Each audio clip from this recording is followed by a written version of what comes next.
Whawhetai ki pia malo mo e tau toi maua e pongi lelei koe ni tali fila to mawhana tau tā katoa pē ki e tau kalowhia mako ia e pongi ni pongi pule lulu whoki e ni aho uluaki e ni e mahina ko nove mahongo fulu mātaha e mahina e whanonga anga wano taha fitu pia tau whawhetai lahi ki he e ki i tau tū uta mo ui hake mātu uki uta i kamata anga e hongo fulu mātaha e mahina koe ni pia ku tāung ke tau tuku ai koloria pia me whakawhetai ki o tua mafi tau mai ana e ha mole ai whanonga anga na e muunga mo tere pia whakawhetai koe e ki na i he muunga koe e ki na i he tere a pia ku tau tuuta ke kamata anga o e hongo fulu i mahina ko novema o ki ai e whakawhetai lahi ki o tua i he ahon apa pia ku ala maali e pia mea kotoa pia mea pina pero fiha tapa o ngalo pe ku ke mea i tato e kauwhataha i tau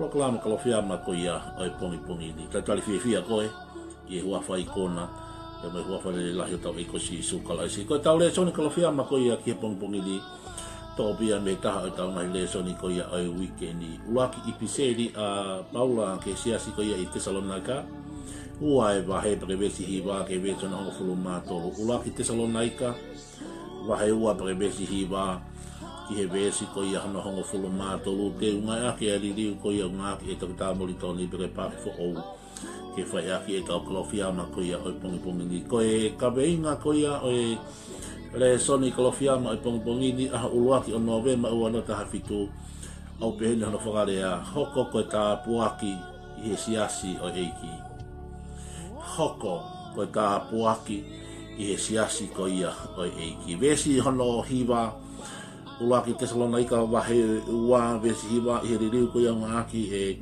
takita molitoni he pāki fo ou pehena whakarea he oku mou manatu e ka inga e mau whakaongosia mo e mau whakawhite whita a na mau malanga ak e kosperi ai otua ke tiki mau tolu ka mau ngau e i he aho moi pō ke tiki mau tolu ke oua na whakamafasia ha mau tokotaha Marie, koe foi whakamatala o ngā ke Paula he vesi hono hiba. Koe apostolo ko Paula na le whakotu e siasi koe ni i Thessalonica.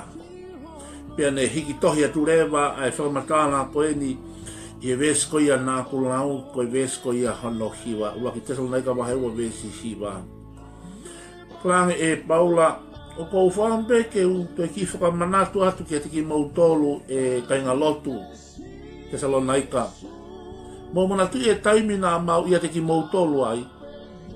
Na mo manatu e taimi na mau i hena ai o fotu ai siasi. Na mo manatu i ai kamata anga ko i hono fokotu uko i ai siasi i hena. Na mau i hena. Pea ka whai whakamatala ko ia oku ngā ke he veso no hiwatang he apostolo. Na mau ngā ue i he aho maaki mautolu. Koe po uri na mau ngau e kia tiki mautolu i he malanga i a kosperi. Ai a te whenga koe ke te veteki ke te mahino ange e ka inga. Koe aho na ngau e kia tiki mautolu ke mao hafo i maa. Koe apostolo koe ko Paula koe tangata tui te niti i he lau koe e kau Bible Scholar. Koe tui te niti na ngai aki ai kiri i manu. Koe whainga ngau e koe koe tui te niti na e mana koa au pita pena e mau e paanga lele iai. Mana tui whaki ko Palestine koe whanua vela. Peke ngā tai, koe kakai alu me he feitu ki he feitu. Pena nau mana ko au pito ke ngai ake ngai te niti, ai kai whakotu pe te niti i pau iai. Peu ki moko anga e na whakuia he te niti i Palestine. Koe uhinga e mana koa i pea ngai te niti. He kona uhinga whiunga ia he kakai alu me feitu ki he feitu. Te ke lau pe kosperi alu me feitu ki he feitu. Pena e whai ngofua au pito kono ngaki e te niti. Pena e mana koa au pito ko Paula ka tangata tuti kono whaiwai kono tale nitia. Koe tangata tui te niti. Tanga lewa he apostolo ko Paula e Thessalonica. Koe aho na mau ngau e maki mau tolu. Nei kai ke mau tātā koto pe. Nei ke mau whakapiko. Koe aho na mau ngau e ke tiki mau tolu. Ke mau hafo i maa. Ke mau hamea ke tauhi aki mau tolu. Ka koe po uri na mau ngau e kia tiki mau tolu. na whakalere e tau ki life group, na whakalere e tau ki klasi aho, na whakalere e tau ki pai postati, na whakalere e tau ki malanga, koe pa uri na mau toki a ahi. Ai koe lea tu ngā ke pau e peso no hiwa, na mau ngāu i ke tiki mau tolu i he aho. Pea mau ngāu i ke tiki mau tolu he pa uri he kosperi. Koe fo i lea ngā ke tau tā moli tolu he siwa pe he na i kai ke mau loto, ke mau whakamafasia ke tiki mau tolu. Tō atu ka inga e lea e apostolo. He na i kai ke mau loto, ke mau whakamafasia ke tiki mau tolu. Tanga e pau negi ke mau loto ke mau tātā koto atu peka mau hela. Hono whawhanga mo tauhiki mau tolu. Os ilo foki he apostolo ko ki kai ngalo tuka toki ului fo au mai.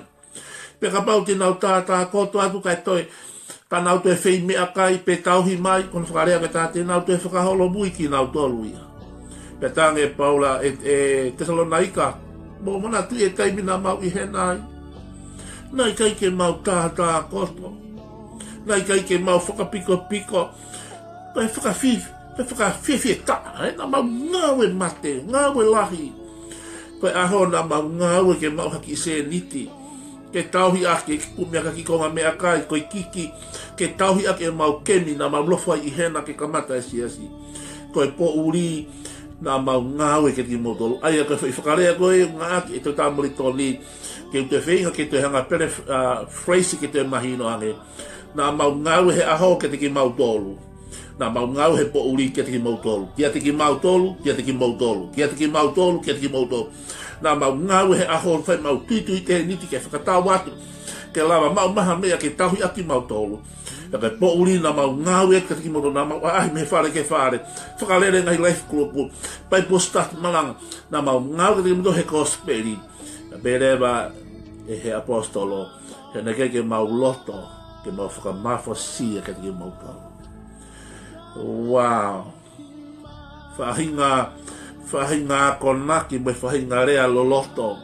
Pea mahino lewa koe apostolo. Koe paula koe tangata ngāu e mo. Nei kai te loto ke whakamafasia ke siasi.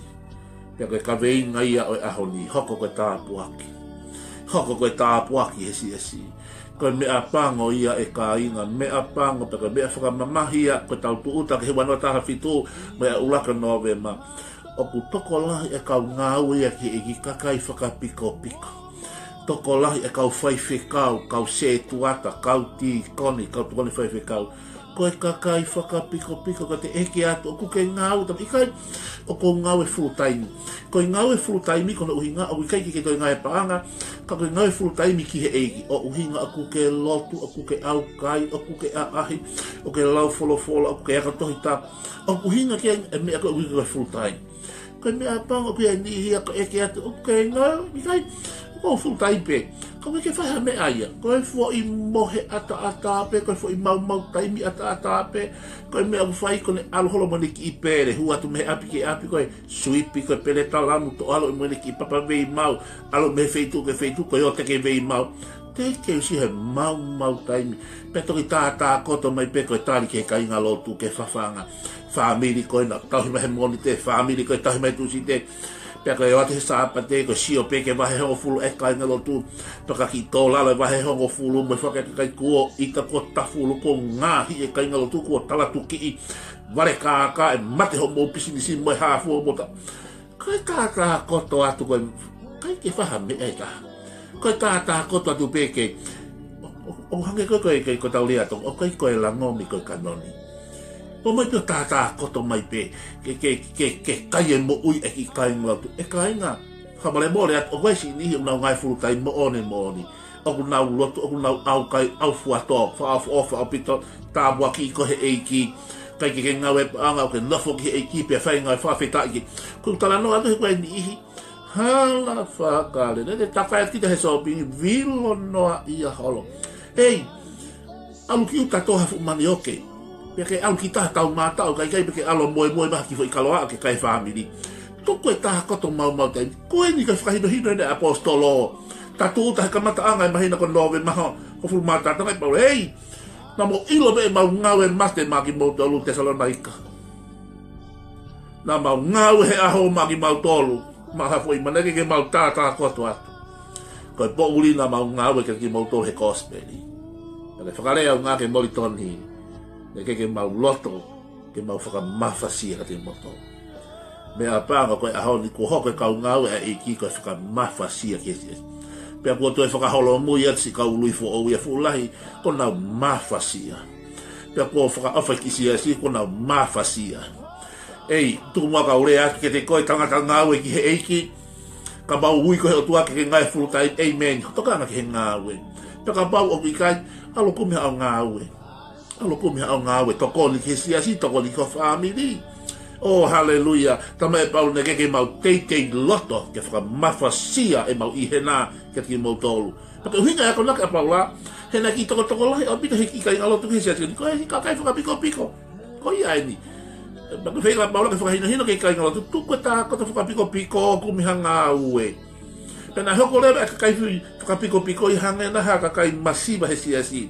Koe mea lema nai hoko, koe whenga ke te wawahe mai ai misiona e siasi ke ike inga lotu. Ka siata paulai, o koe koha masiba, koe masiba whakapiko-piko where pe a ngā ue ko utai na o toha fumania ke oki tahi. Ka te wawahe, ka hunga paula ka ame mua e misiona e siasi ke kakai masiba mooni. O fulahe pite masiba loi e tonga pe fulahe me masiba loi Nusilani, masiba loi Australia. Koe masiba moonia i ua pe Afrika mo whefua, koe masiba moonia. Pe masiba loi ke masiba whakapiko-piko au pito i alo kumiha o ngā ue, o te tau hoko koe whakamawhasia ki he siasi. Ka tau hoko mua koe tāpuaki.